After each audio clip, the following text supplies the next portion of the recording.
My dad always told me that most contractors think with their hands and not their heads.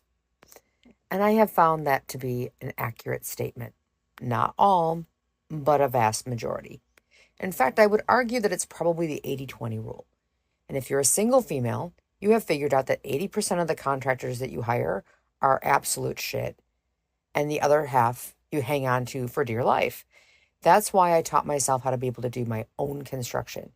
So having a broken foot, I haven't been able to do my own construction. So I've been forced to be able to depend on people. And if you're looking at the images on the screen that you'll see, just sloppy workmanship. They forgot to do little certain details, don't even fill in all the drywall, put up molding, and don't even put the drywall in underneath it.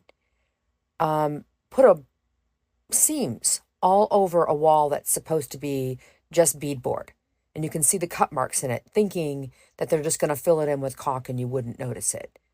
Or how about putting the beadboard up over the window and not cutting it out?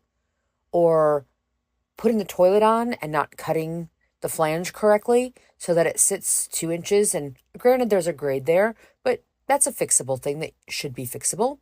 Or just an assortment of things that you can look around. Look at the wires that are hanging down that should have been tacked up. And I've now had one contractor that did the waterproofing my basement out probably 5 times for just being stupid. Either stupid and not asking me what I wanted as the homeowner and just doing it and doing it wrong, or having to fix the workmanship that he's supposed to be monitoring of his subcontractors, or my having him come out to do the work himself to fix his own shit. And it's mind-numbing. And I would just remind all those contractors out there who don't take pride in their own work, who will not work however long it takes to get the work done right, and who can't make their work look acceptable and clean and can't cut a straight line. You are living in a time, my friend, of feast or famine. Feast because people are putting a lot of money into their houses. Famine because they won't always be doing that. And you're going to be out looking for work because people like me will never rehire you. And we also have word of mouth and social media to make sure that you never get hired again. So if you're a contractor out there, you're going to have to learn how to be able to take pride in your workmanship.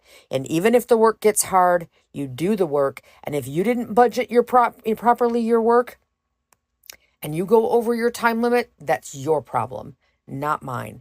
And by the way, if you're so sloppy that you leave your work here or you don't do your work and I pay you and I've overpaid you, yes, if you leave your tools here, I will keep them and give them away to the contractor that actually finishes your work.